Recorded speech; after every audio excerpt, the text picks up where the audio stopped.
ಅಂಬೇಡ್ಕರ್ ಅಧ್ಯಕ್ಷರಾದ ಮುಂಡ್ರಿಗಿ ನಾಗರಾಜ್ ಅವರ ಜನ್ಮದಿನಾಚರಣೆಯನ್ನು ಬಳ್ಳಾರಿ ನಗರದ ಮಹಾನಗರ ಪಾಲಿಕೆ ವ್ಯಾಪ್ತಿಗೆ ಬರುವ 2ನೇ ವಾರ್ಡ್ನ ಬಾಪೂಜಿ ನಗರ ಸರ್ಕಾರಿ ಪ್ರೌಢಶಾಲೆಯಲ್ಲಿ ಭಾವಪೂರ್ಣವಾಗಿ ಆಚರಿಸಲಾಯಿತು. ಈ ವಿಶೇಷ ದಿನದ ಅಂಗವಾಗಿ ಅವರ ಕಟ್ಟ ಅಭಿಮಾನಿ ಬಾಪೂಜಿ ನಗರದ ರವಿಚಂದ್ರ ಅವರ ನೇತೃತ್ವದಲ್ಲಿ ಶಾಲಾ ಮಕ್ಕಳಿಗೆ ಉಚಿತ ಪೆನ್ಗಳು ಮತ್ತು ನೋಟ್ ಪುಸ್ತಕಗಳನ್ನು ಹಂಚಿ ಸಂತೋಷ ಹಂಚಿಕೊಂಡರು. ಈ ಸಂದರ್ಭದಲ್ಲಿ ಬಾಪೂಜಿ ನಗರ ರವಿಚಂದ್ರ ಮಾತನಾಡಿದ ಅವರು, ನಮ್ಮ ನಾಯಕ ಮುಂಡ್ರಿಗಿ ನಾಗರಾಜ್ ಅವರು ಸದಾ ಸಾಮಾಜಿಕ ಸೇವೆಗೆ ತಮ್ಮನ್ನ ತೊಡಗಿಸಿಕೊಂಡಿದ್ದಾರೆ. ಅವರ ಪ್ರೇರಣೆಯಿಂದ ನಾವು ಸಮಾಜದಲ್ಲಿ ಹಿಂದುಳಿದ ವರ್ಗದ ಮಕ್ಕಳಿಗೆ ಬೆಂಬಲ ನೀಡಲು ಬದ್ಧರಾಗಿದ್ದೇವೆ. ಭವಿಷ್ಯದ ಬಲಿಷ್ಠ ರಾಷ್ಟ್ರವನ್ನ ನಿರ್ಮಿಸಲು ಮಕ್ಕಳ ಶಿಕ್ಷಣವೇ ಶಕ್ತಿ ಎಂದು ಹರ್ಷ ವ್ಯಕ್ತಪಡಿಸಿ ಮುಂಡ್ರಿಗಿ ನಾಗರಾಜ್ ಅವರ ಹುಟ್ಟುಹಬ್ಬವನ್ನ ಅದ್ದೂರಿಯಾಗಿ ಆಚರಿಸಿದರು. ಕಾರ್ಯಕ್ರಮದಲ್ಲಿ ದಲಿತ ಸಂಘರ್ಷ ಸಮಿತಿಯ ಮುಖಂಡರಾದ ಗೋವರ್ಧನ್, ಜಾಲಿಬೆಂಚಿ, ನಾಗರಾಜ್, ತಾಯಣ್ಣ, ರಾಜ್, ಅರುಣ್, ಚೇತನ್ ಬಾಬಿ ಸೇರಿದಂತೆ ನೂರಾರು ಜನ ಮುಂಡ್ರಿಗಿ ನಾಗರಾಜ್ ಅಭಿಮಾನಿಗಳು ಉಪಸ್ಥಿತರಿದ್ದರು. ಬ್ಯೂರೋ ರಿಪೋರ್ಟ್ ಅಸ್ಲಾಂ ಭಾಷಾ, ನ್ಯೂಸ್ 24 ಕನ್ನಡ, ಬಳ್ಳಾರಿ.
ಅಡ್ಜಸ್ಟ್ಮೆಂಟ್ ಮಾಡಿದ್ದೀವಿ ಅಂತ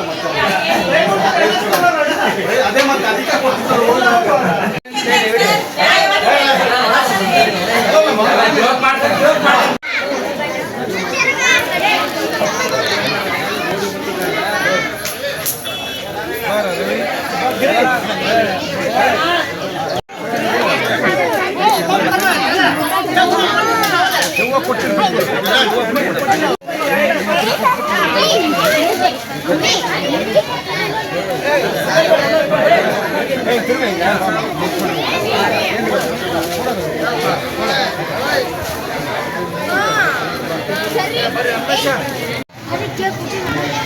Thank you.